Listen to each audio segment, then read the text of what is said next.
Hello everyone, আসসালামু আলাইকুম। রান্না করব গরুর ফ্যাপসা। কেটে কিছুক্ষণ আমি এটাকে সিদ্ধ করে নিচ্ছি। কিছুক্ষণ সিদ্ধ করে নেওয়ার পরে ভালোভাবে পরিষ্কার করে নিব পানি দিয়ে ধুয়ে রেখেছি। আর এদিকে আমি একটা পাত্রে তেলটাকে গরম করে দিয়ে দিয়েছি আস্ত কয়েকটা গরম মশলা, পেঁয়াজ কুচি, নেড়েচেড়ে একটু ভাজা ভাজা করে নিতে হবে। আর এদিকে আলু কেটে ধুয়ে রেখেছি।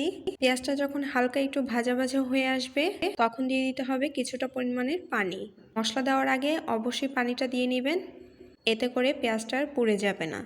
এখন দিয়ে দিয়েছি পরিমাণ মতো আদা রসুন বাটা। রেগুলার রান্নায় আমরা যেই মশলাগুলো ব্যবহার করি সেগুলো আমি এখন দিয়ে দিচ্ছি। হলুদের গুঁড়া, মরিচের গুঁড়া, জিরার গুঁড়া, ধনিয়া গুঁড়া দিয়ে ভালোভাবে কষিয়ে নিতে হবে। দিয়েছি স্বাদ মতো লবণ। আপনারা যতটুকু পরিমাণে নেবেন সেই অনুযায়ী মশলা বা লবণটাকে অ্যাড করে দিতে হবে। যেহেতু আস্ত গোলমরিচ দিয়েছি আর মরিচের গুঁড়ার পরিমাণটাও আমি বেশি দিয়েছি, তাই কাঁচামরিচ আমি এখানে 2টা ব্যবহার করেছি। আর কাঁচামরিচ আমি আস্ত দিয়েছি, এতে করে ঘ্রাণটা খুব সুন্দর আসবে। দিয়েছি একটা বড় সাইজের টমেটো। মশলাটা আমি কিছুক্ষণ ভালোভাবে কষিয়ে নিয়েছি। যখন মশলাটা একদম ভাজা ভাজা হয়ে এসেছে তখন দিয়ে দিয়েছি গরুর ফ্যাপসা। কেটে রাখা গরুর ফ্যাপসা দিয়ে ভালোভাবে এখন কষিয়ে নিতে হবে, যাতে নিচ থেকে পুড়ে না যায়, তাই আমি অল্প একটু পানি দিয়েছি। আর ফ্যাপসা থেকেও কিন্তু একটু পানি বের হবে, তাই পানির পরিমাণটা এখন একটু কম দিতে হবে।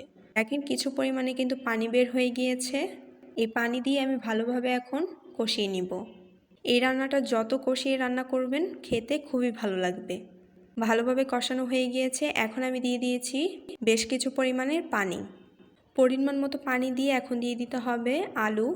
আপনারা যদি আলু খেতে পছন্দ করেন অবশ্যই ফ্যাপসা রান্নার সময় আলু দিয়ে দিবেন, তাহলে খেতে খুবই ভালো লাগবে। আমি আলুটাকে দিয়ে নেড়েচেড়ে মিশিয়ে নিচ্ছি। রান্না করে নিয়েছি। রান্না শেষে আমি দিয়ে দিয়েছি ভাজা জিরার গুঁড়া। রেডি হয়ে গেল গরুর ফ্যাপসা ভুনা। দেখতে যেমন সুন্দর লাগছে, খেতেও কিন্তু খুবই মজা। ভালো থাকবেন, বাই।